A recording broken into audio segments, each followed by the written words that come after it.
Hey, Speedy Freaks. This week, we bring you the stunning conclusion to our whirlwind two-part review of 2014's The Rewrite. Which means, if you didn't listen to last week's episode, this one is not going to make much sense. So go back and check out episode 13 if you haven't to hear part 1 of our review. Having said that, without further ado, here is part 2.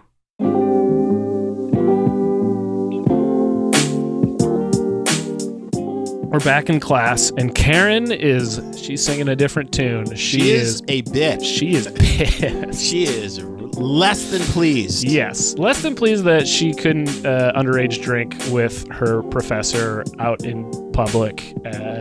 And not mad at Marissa, though, either. She's mad only at Hugh. Yeah. Which, I mean, yeah, don't be mad at Marissa. She's just doing her job. But,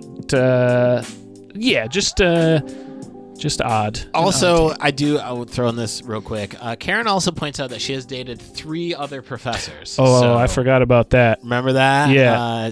And she's like a freshman, probably, right? She's not 21, so she's not a senior. She's somewhere between freshman and junior, probably. And Sure. She's dated. This is her 4th professor she's dated. Which, nothing wrong with that, right? Totally chill vibes. Oh, man. So, yeah, it boggles the mind. Yeah. But yeah, so Karen comes at Hugh Grant's character with the burning question of, hey, you've not been able to find success after your first film. Why should we listen to you? And Jim, this is like rookie day one shit as a teacher. You got to be ready for this question. You got to have some kind of quippy, like, you got to have a good return for this, or else you're going to lose all credibility in the classroom, right? Like, you got to have some kind of response. And his is, you're right. Why should you listen to me? But not even in a rhetorical way, like, well, let's examine why you should listen to me. Like, it's She should have said, well, bitch, do you have an Oscar? Yeah, that's when you slammed the Oscar on the desk. I'd have fucking just put that shit right on the desk and be like, this is how vindictive I'm. Sure. So let's do a math problem. Mm-hmm. We'll do a story problem. Yeah. I have 1 Oscar, okay? Yeah. And you have 0 Oscars. Yeah. So how many more Oscars do I have than you? Take your time and tell me that. Take your time. Anyway. So after that, we get a montage of him attempting to teach, but more importantly, we get some Speedy clips. I was going to say, there's some real Speedy. Yeah. I was going to text you when the show was jumping off, like, yo, get ready for this because you're going to fucking love this part. It's an interior shot of Speedy and Rib Pit, right? Him and Chris Elliott are going to town on some Speedies. And there's teaching in there too. Come for the Speedies, leave for the teaching. Exactly. And like, this is also the kind of the part of the movie too where, like, in true like film and TV writing, where like he is like bending the corner of being shitty and like learned his lesson of just like, all right, so you like, so I like actually have to be a teacher and I'm slowly warming up to it. But also because he got caught trying to get alcohol for his underage girlfriend, who is also a student, because 2 things can exist at the same time. Right. So anyway, go on. So, and then he's also working on his own script for a follow-up, for a sequel to that Oscar award-winning film that we can't remember the name of. Paradise Adjacent or something. Paradise Forlorn. Yeah. Anyway, then we get a shot of Hugh Grant creeping on Marissa Tomei as she's dancing with her kids. Like, yes. Yeah, he's fucking he's hiding. I assume this is somewhere on campus, right? Or else he tracked her down at a dance studio. I wouldn't put it past He's him. Found out where she is, and he's creeping in the window, just like watching her do like dance with her kids. Dance with her kids. It's like sweet, and she's just having fun and just being cool, like just being like you can tell she's like a cool mom, right? Yeah. Because she's like been kids through some like shit. her, yeah, like she's partied. It's a way for her to use her dance, but also connect with her kids. Yep. So he's then he's talking to his agent again, who I think he's talked to a few times. Throughout all this. They're in touch. Yep. And he pitches a script of one of his students to his agent. Jim, what do you think? Who wrote this script? One of the 9 female students in the class, or one of the 2 male students? Who do you think he pitches to his agent? Well, because you know what? He's such a champion for women.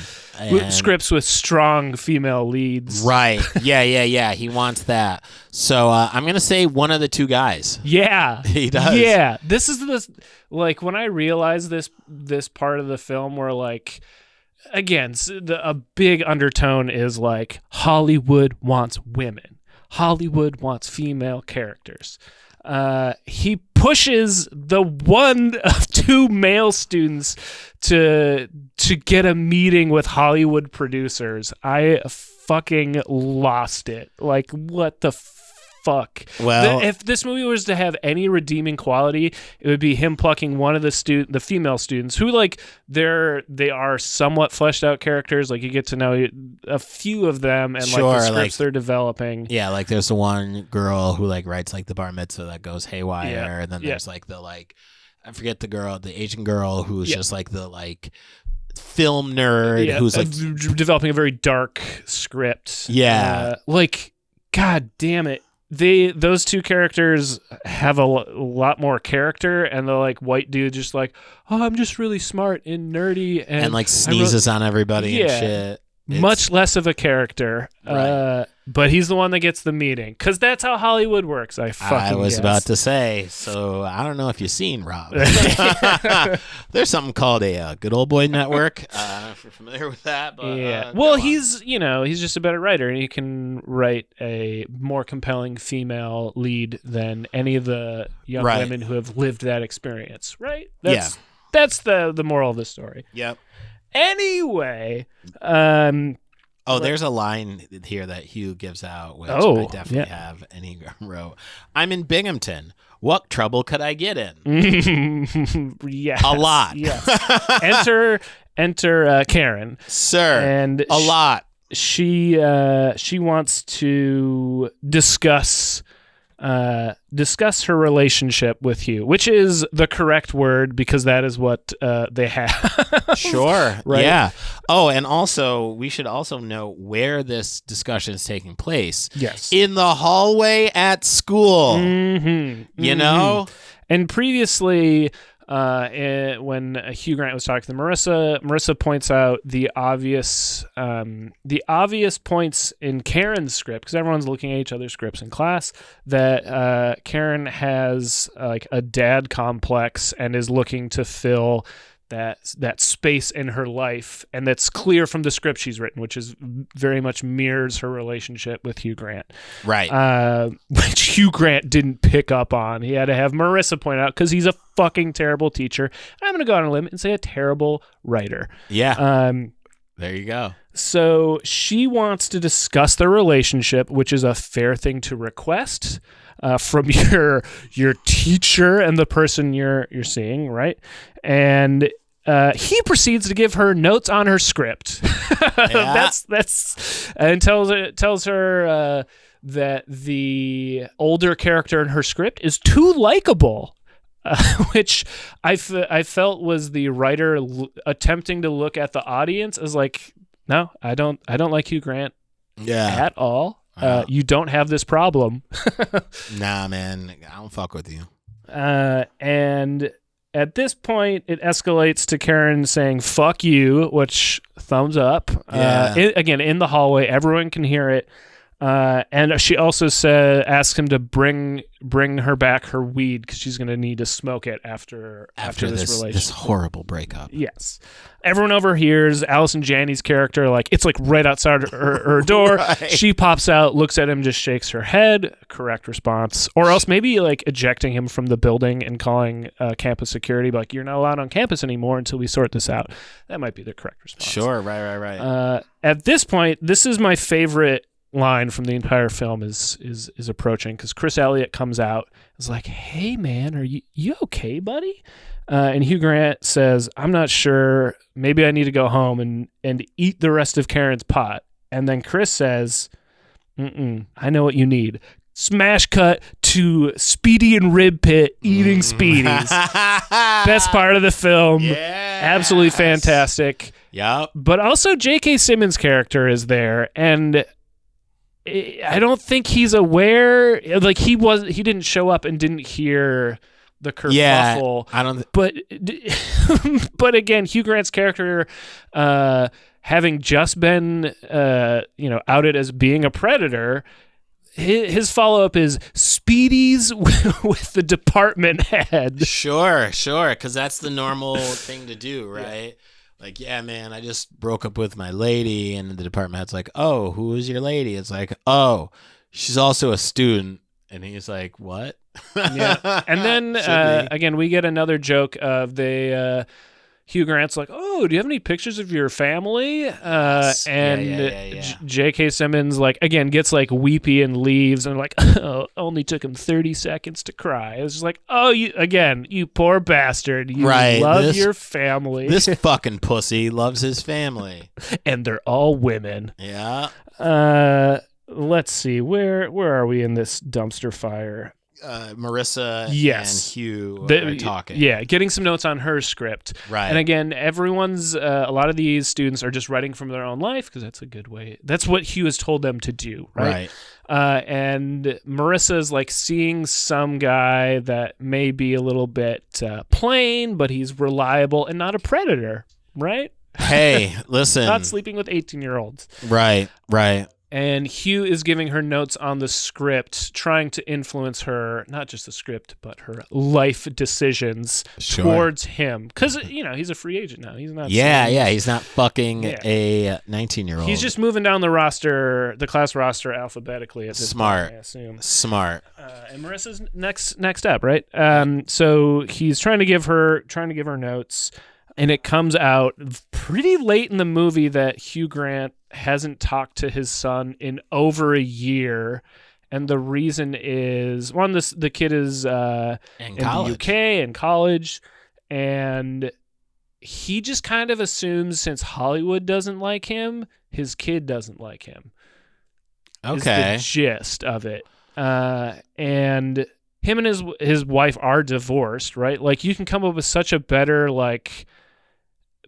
reason, but again, it points out like how much a self-conceited piece of shit this character is. Just like, I'm not getting any scripts sold. My son doesn't want to talk to me. And it's like, so that is insane. Yes.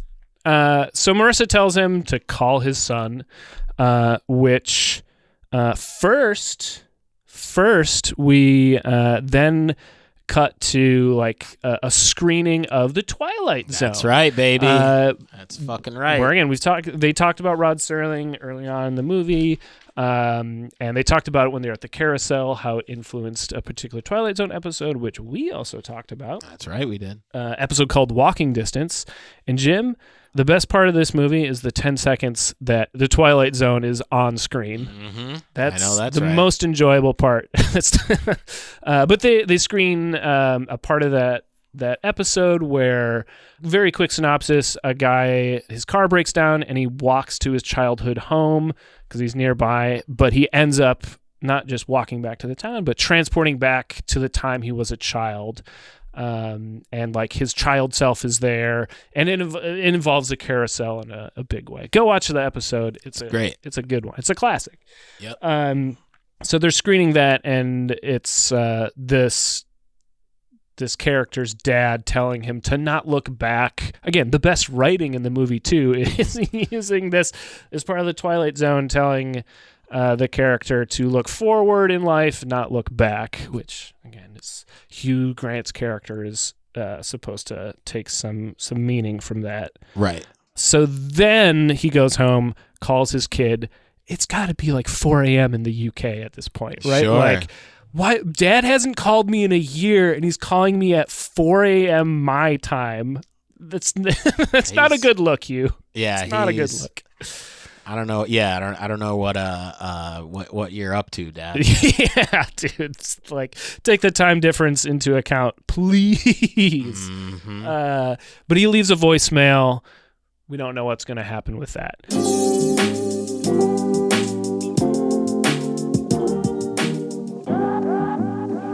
So the next day, J.K. Simmons confronts Hugh Grant, tells him they're in J.K. Simmons' office, and tells him there's going to be either an ethics committee meeting, which everyone will know about it, you're going to get fired, or you can leave. Those are your two options. He also tells him, essentially, I would assault you, but I like you.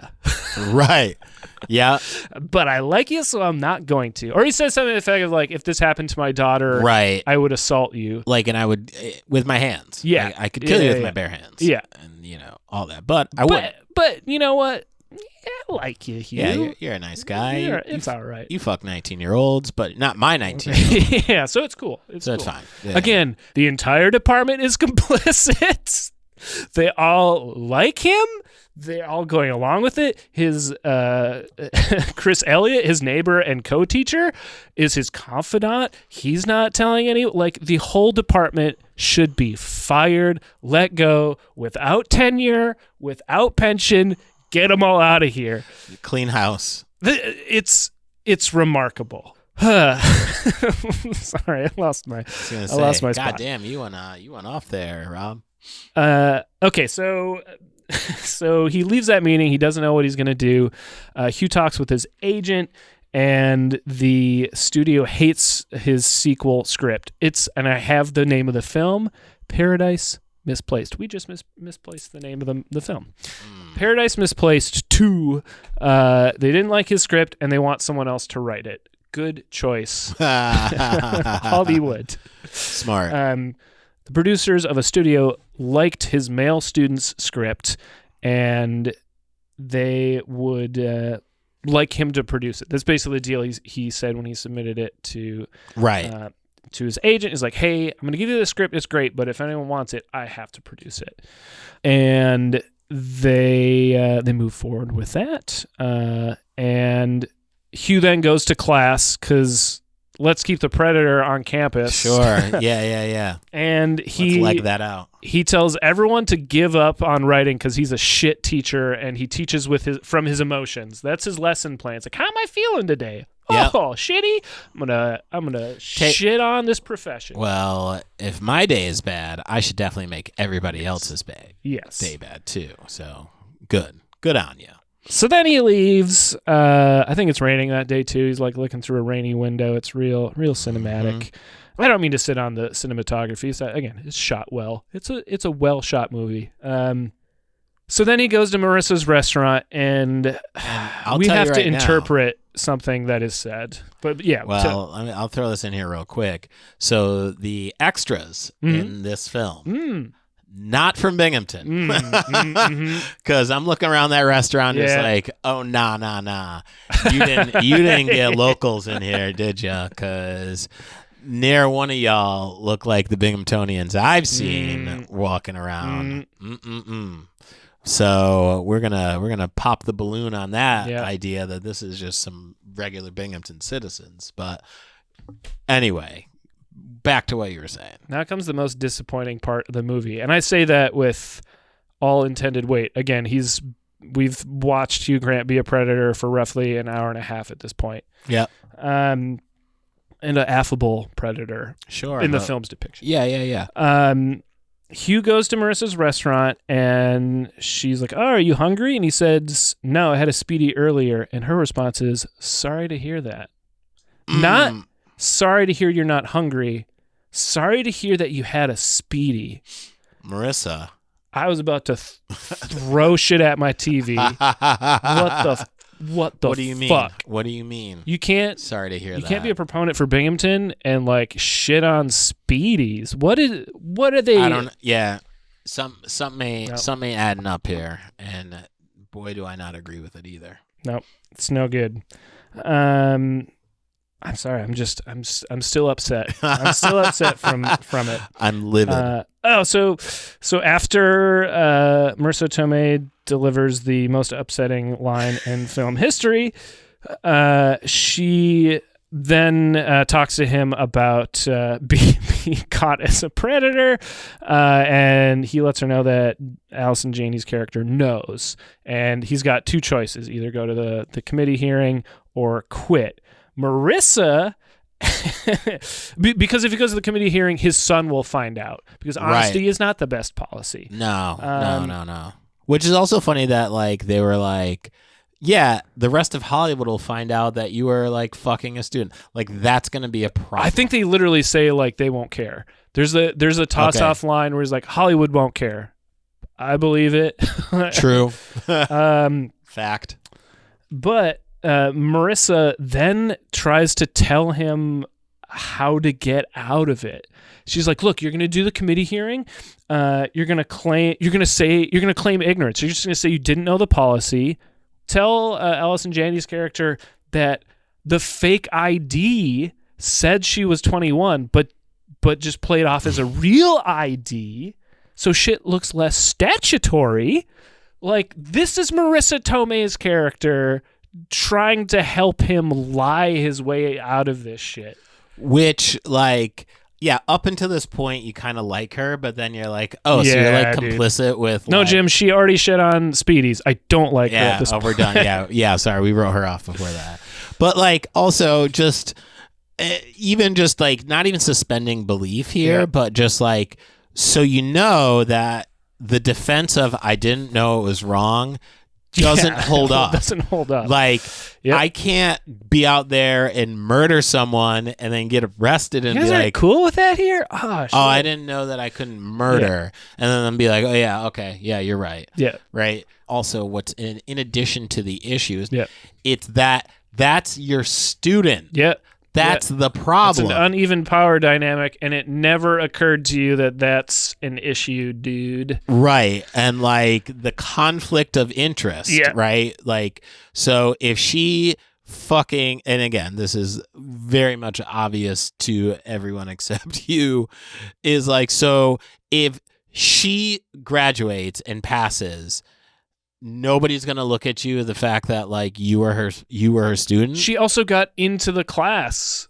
Like, he met her before he made selections of who got into the class. Like, this whole, again, throw the whole fucking department out, man. Get them all out. This is bullshit. Like, and also like, Marissa, this defense is absolutely fucking trash. Yeah, it's indefensible, one might say. Yeah, correct. So after this meeting, Hugh is he's walking around and he stumbles on a party. Jim, there's so many fucking side plots. Like, we've this is the main critique from a lot of the reviews of the time. It's not unfortunately, it's not the predatory nature of Hugh Grant's character. It's that there's too many side plots. Most people did not like this film when it came out. Shocker. Speedies could not redeem it. They tried, but it just didn't happen for this film. You need like what is it? Like, at best you have like a C plot, maybe. Like, an A and B are great. Yeah. Like, you can have an A plot, and then you can have a B, and then the B dovetails into the A. Yep. There you go. I don't even know why this plot is in here. It like, we skipped over part of it because it's not important early on, but the other male student, he's even nerdier. The other student, I would say, is like socially functionable. That's not a phrase, but like, you know, he's just a good student. Like, he can hold a conversation and is self-aware of the fact that like, he's like, yeah, I'm a nerd, but like, I know that And I also like to write. Yeah. Right. The other male student is like obsessed with Star Wars and is like, a lot more socially awkward, right? Yes. As Hugh Grant is giving him notes on his script, which is basically just a retread of Star Wars, he's like, maybe you try and join a frat. Which, not a good idea for this kid. Yeah. Right? Not only are you a shitty teacher, but you're a horrible read of character. Yes. Obviously. Yes. So that's what this student did. Again, throw the whole fucking department out. This student, so Hugh Grant comes upon what appears to be a house party. There's an ambulance on the lawn. They're wheeling a kid out. It's, of course, the Star Wars kid from his class who drank like half a handle of vodka in a hazing incident at Binghamton University. Why did they agree to this movie? I'll never understand it. Kid goes to the fucking hospital. Hugh Grant goes, and do you know what he does, Jim? Does he console him? Does he apologize for suggesting clearly a fucking terrible idea to him? No, he gives him notes on his script. Yeah. Thank God. Gives him notes on his script as the parents enter, and just the weirdest interaction where his parents come in like, "Oh my God, you almost died, son," and he's like, "Hey, I'm his teacher," and he walks out. Like, I would have more questions for that teacher. Right. Again, the sheer liability of having this man on campus is millions and millions of dollars. Oh my God. Lawsuits. So we return to class the next day, or the next morning rather, and Hugh is piecing out. He's decided to leave, to tell the students good luck. Basically, they have a third left, 30 more pages left on their script. They're doing the third act. Yeah, third act. We're in the 12th act of this film, but these students are doing their third act, and he also apologizes for the previous lesson where he was shitting on like writing as a profession, and gives some convoluted like conciliatory speech. It's meant to inspire, which he of course works in his Oscar-winning movie too. Sure. Again, full of himself. Yeah, again, he's there as a famous writer, but like he sucks. Yeah. Long story short, he sucks. He's saying goodbye to his students. Karen like tosses her rewritten script at him. It's like, here's your rewrite. Yeah, another real fuck you, dude. He's saying goodbye to Marissa. Marissa says kind of a line of like, please write. He's like, oh, is email fine? She's like, no, write scripts. Don't write me. Don't call me. We'll call you. Is the vibes. Which again, I'm like, all right, thank God, Marissa. Like, push him out the door. Like, yeah. Please do not pursue anything with this man. He then gets a phone call from the agent and Paragon, which I don't know if that's a real studio. It sounds like a real studio. Sounds real. Paragon Studios wants to buy the student's script, right? The male student. And I don't think we really know much about the script. Again, we know a lot more about other students. Right. The all we know about this one is it was good and then it got better. Yep. And like there's a strong female lead. Yep. Right? Yep. A strong woman lead. Yep. So they jet set to Manhattan. Again, Binghamton University has a professor who is leaving in disgrace and immediately hops on a plane with another student to go to Manhattan. Nothing, no problems there, not problematic. Totally chill. They didn't get anything in writing where he would cease contact with Binghamton University students. Like no follow through. They're just like not like NDAs signed. Nothing. Not our problem. Not trying to scrub the existence of this dude on campus. But all right, let's go. Yeah. Hey, as long as he's not on campus, not their problem. Right? Yep. So they jet set to Manhattan. They go to some swanky restaurant for a meeting with these producers. And they're kind of replaying basically what Hugh was hearing in the earlier part of the beginning of the movie, but saying like this movie has a strong female lead, like it's great, like yada yada. He's kind of tuning out. You get that like that echoey kind of sound effect as everyone else is talking. And he like pulls the student aside to the bar to have like a sidebar with him.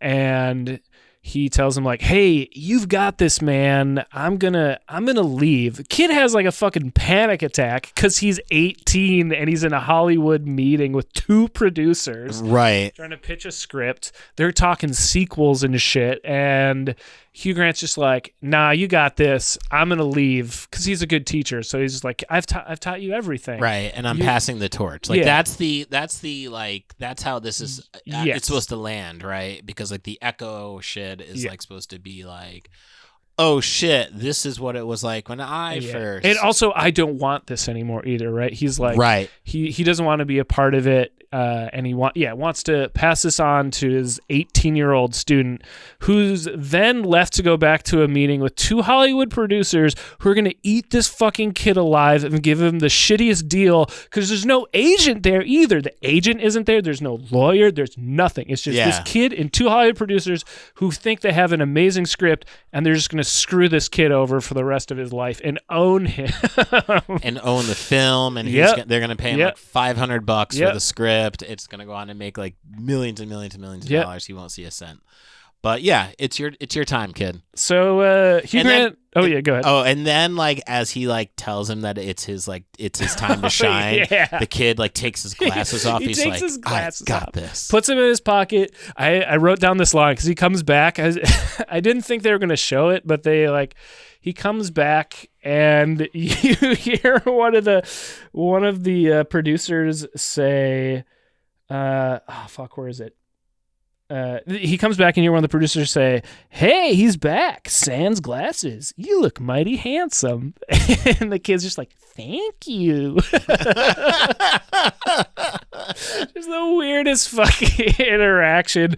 Like if you're a producer trying to get a script for free and Hugh Grant's character's not there anymore and the kid comes back by himself and he clearly has done what he thinks is a power move of taking his glasses off, you're probably just like, oh, pay dirt, baby.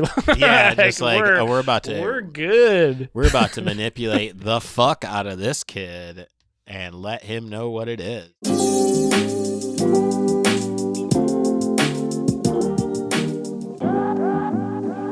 Hugh Grant catches the red eye back to Binghamton. He's somehow back at, like, that night, he's back in Binghamton, which... He's on the bus. He takes the Greyhound bus. Oh, he takes the bus. That's right. Takes the Greyhound bus back to Binghamton, and fun continuity error. The bus, so when he's taking the Greyhound bus back, right? He then goes over the bridge, right? He goes past the bus station because the bus station... It's a beautiful bus station, too. I took a picture of it when we were there. It's like super cool Art Deco. Yep. The greater. But did they show that? No, they had to shoot the Wendy's, Jim. Well, I will say, though, in 2014, you probably don't want to shoot that bus. Fair enough. Like, that's not... It didn't look as good as it does now. Okay. Right? Okay. So...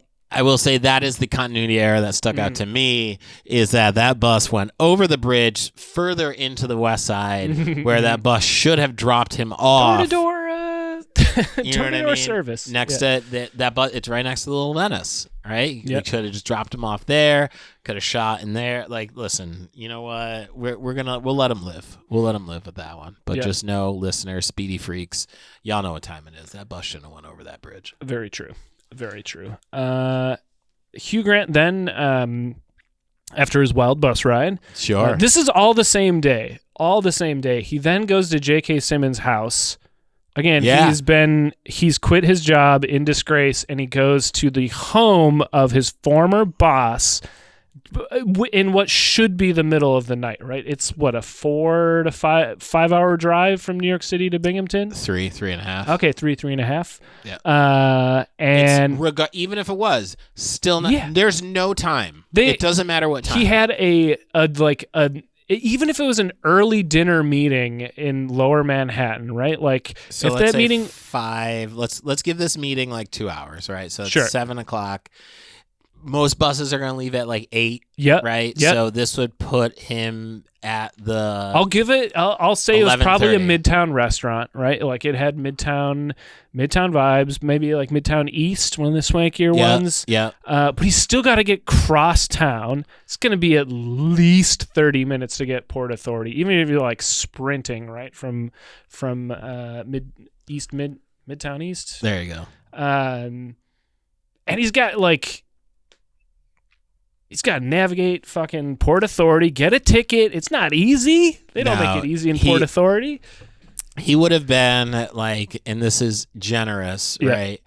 That bus would most buses are probably going to leave. They're not going to leave on like a 7 o'clock. You're going to get like a 4 o'clock, an 8 o'clock, and then a midnight. Right? Got it. So he caught the 8 o'clock bus. It's going to be 3.5 hours, 11:30. Yeah.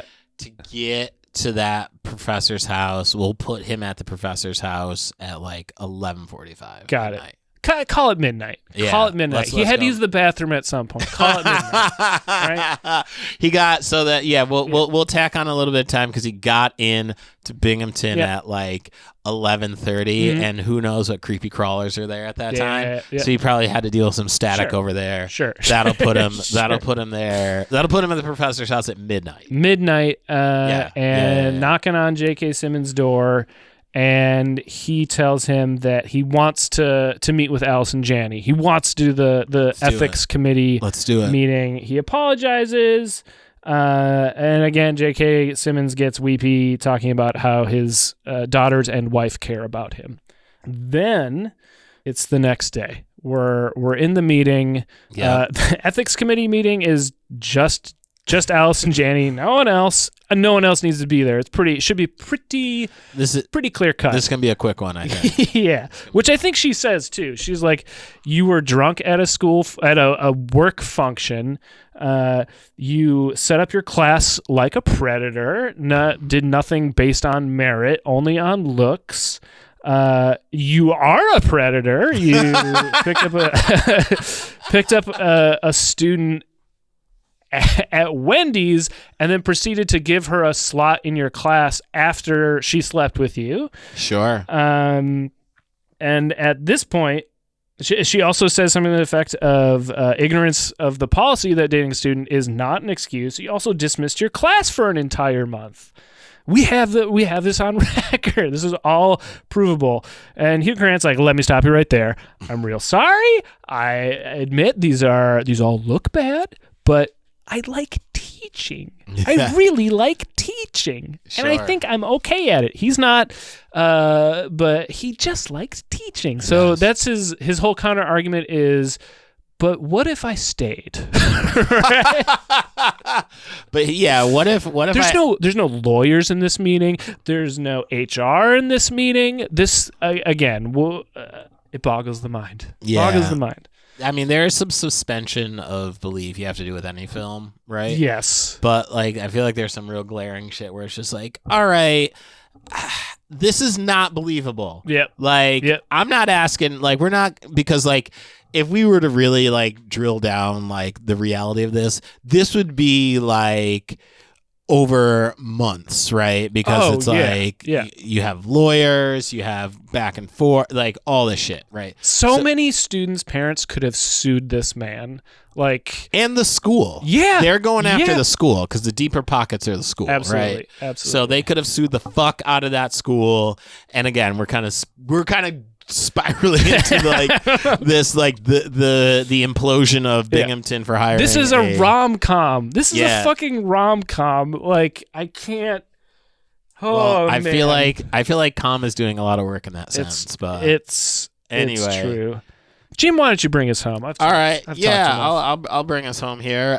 So in his filibuster about of keeping his job, Hugh tells his story of how he loves teaching, like you were saying, but then like how he tried to teach a TSA agent at the Binghamton airport how to write.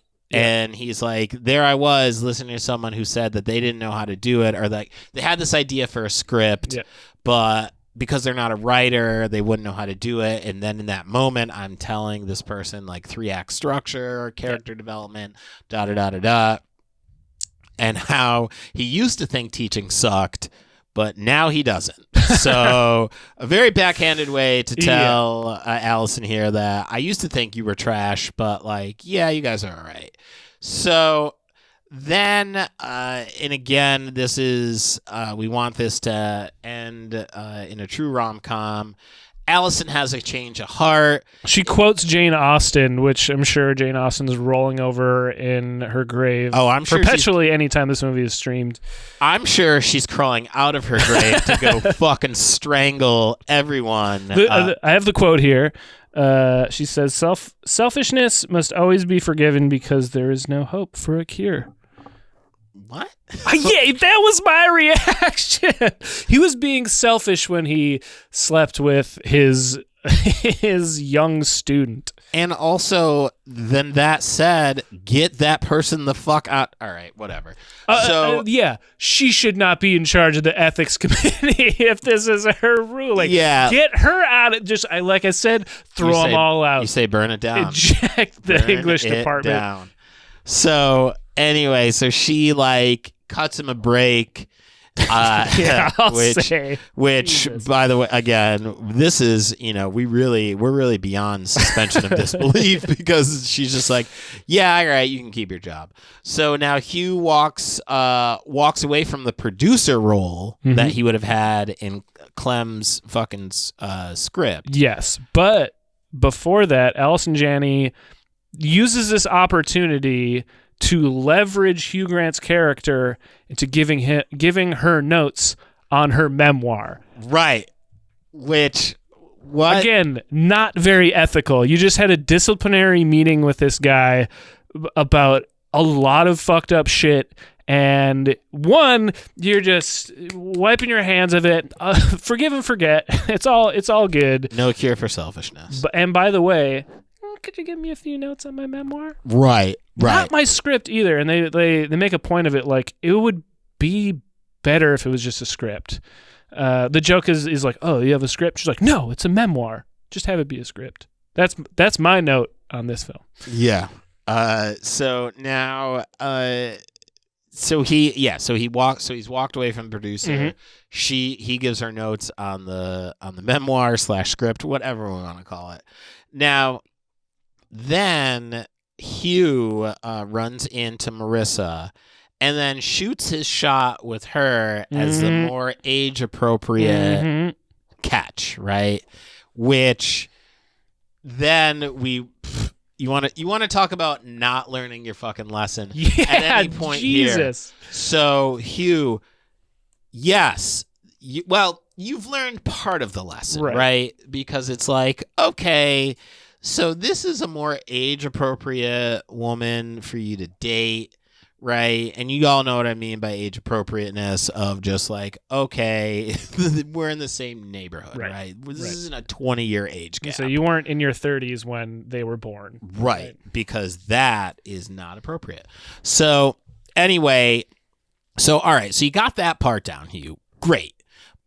However, what we're really stumbling with is the fact that Marissa is in your class. Yep. And that is a problem. Yep. So you can't do that, right? You can't fuck your students, even if they are age appropriate.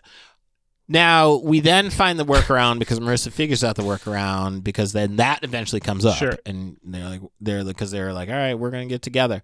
And then they're like, well, wait a minute, you're in class. And then she's like, we'll just wait until I'm out of class, or like, we'll wait until I graduate. Right, exactly. Like, oh fuck, that's the note we're gonna end this on. Which, like, in and of itself, even that is fucking wrong too, because like there are policies at schools that are like, so like you can't groom someone and then when they graduate date them. Yeah, there's some buffer where you can't. Period. Right. to eliminate this, but Not at Binghamton University, evidently. not at this Sodom and Gomorrah. In the for our own liability's sake, in the depiction of Binghamton University in this film, Right.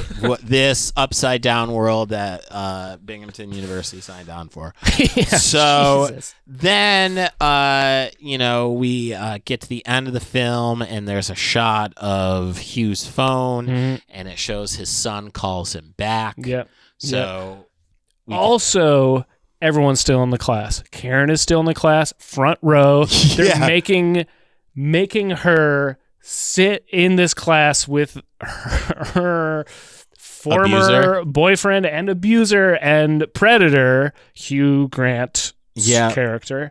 What the fuck? But it's cool. They're going to read her script.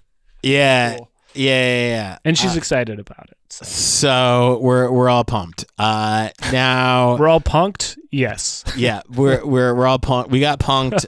We're all pumped. Everything. Oh, and Billy's alive. The Star Wars kid. Oh, he Billy lived. is Yeah. alive. He shows up too, so that's good. Yeah, All's well that ends well. Yeah, and again, and then also he realizes those guys didn't want me in the frat, and it's like, yeah, no shit. Yeah. They abused you because they're probably awful people. And that's the film.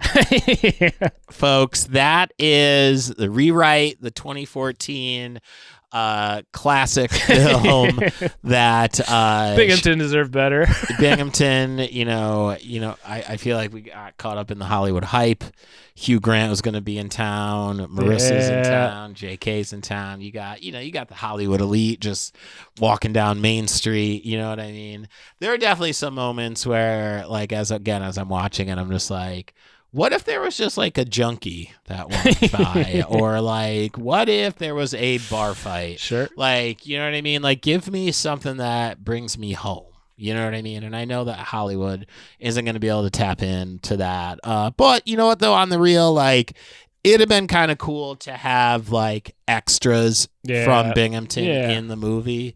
That'd have been a cool little touch to the film.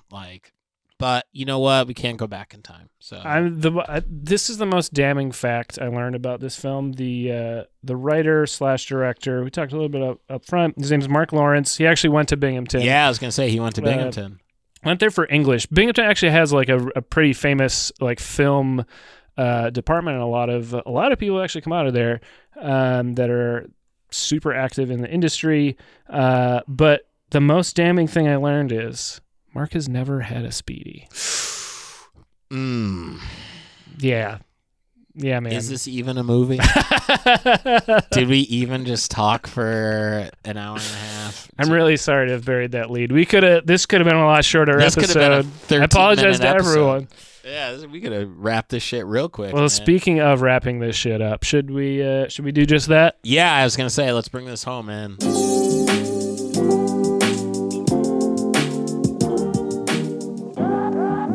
All right, our closing segment. We're going to rank the film on a scale of 1 to 5 speedies.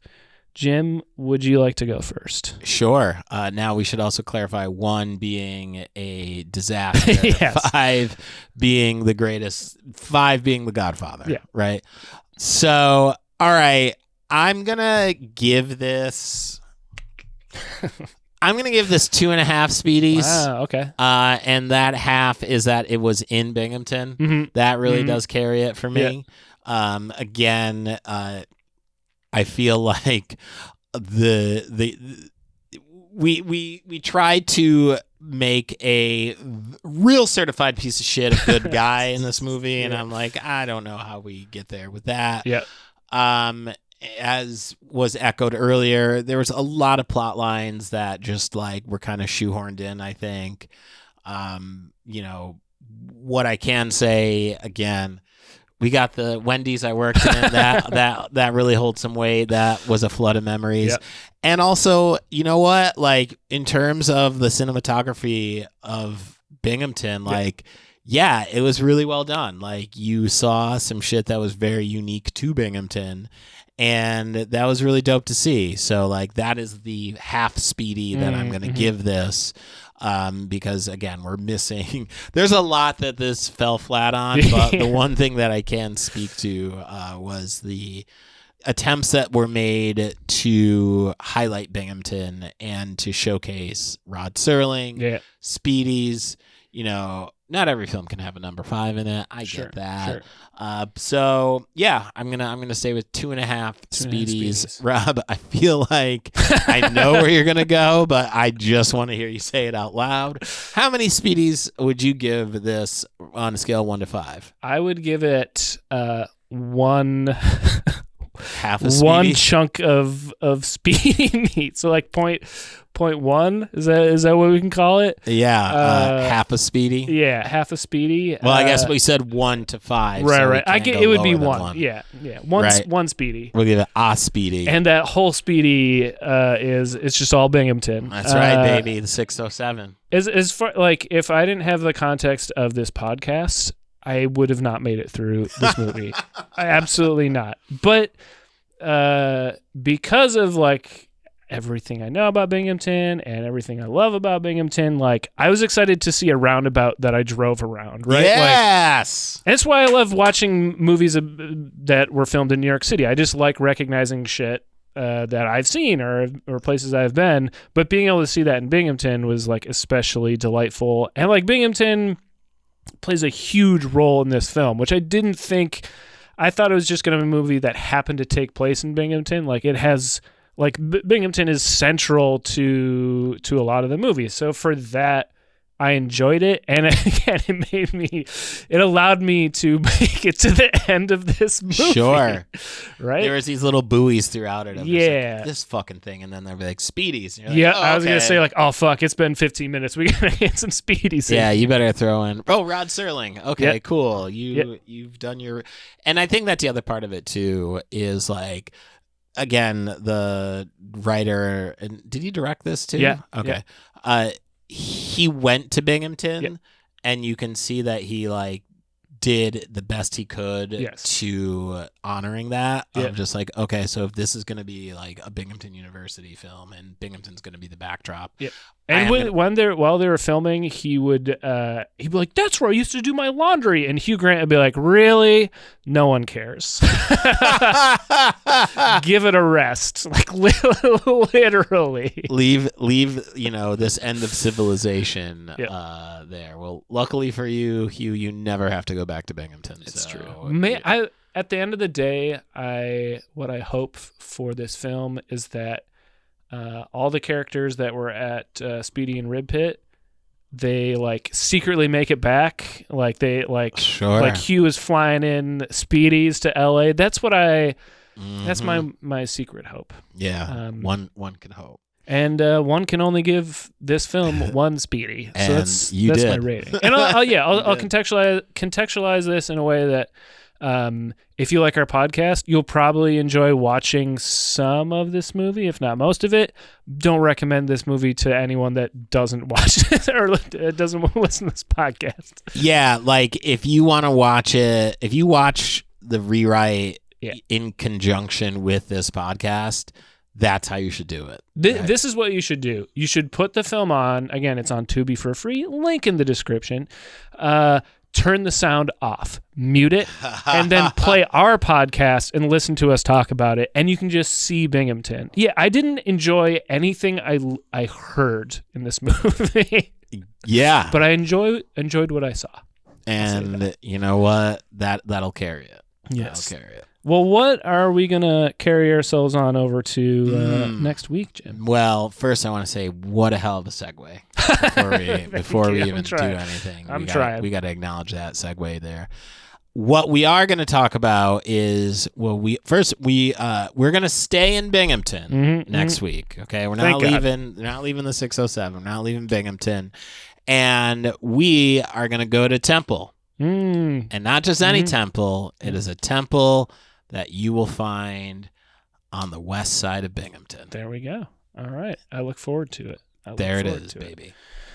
Well, while they're trying to figure out, that might be the trickiest hint, unless they jump on Google Maps. While they're trying to figure that riddle out, what what are some things they could listen to while they're racking their brains? What can occupy your time? Mm-hmm. Well, boy, we're doing a whole lot of West Side shit because what I would tell you is that you could listen to a comedy album inspired by Binghamton, more specifically the West Side, because the vinyl cover features the corner of Murray and Seminary, which is located in Binghamton, New York on the West Side.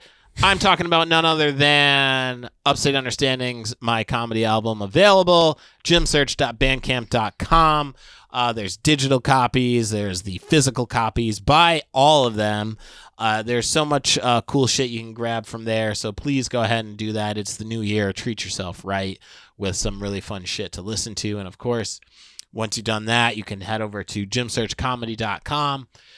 Sometimes I do stand-up comedy, and I list those dates on that site, so you can come find me in New York City and around the universe.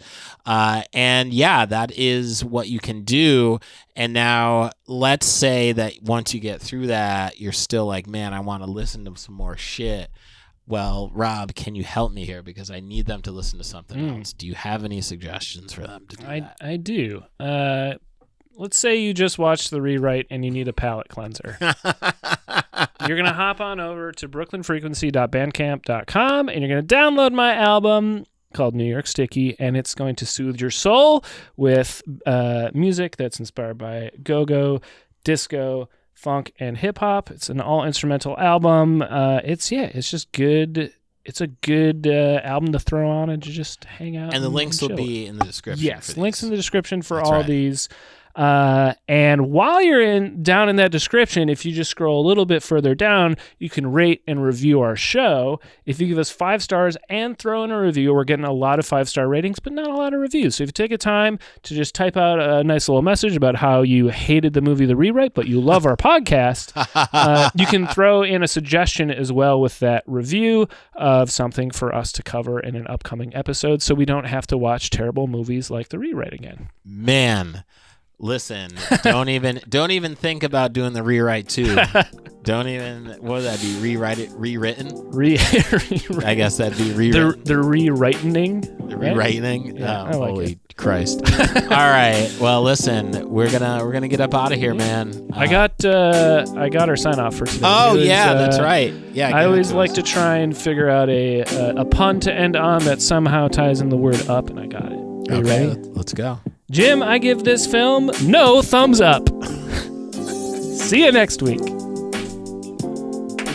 It doesn't get better than that. It doesn't get better than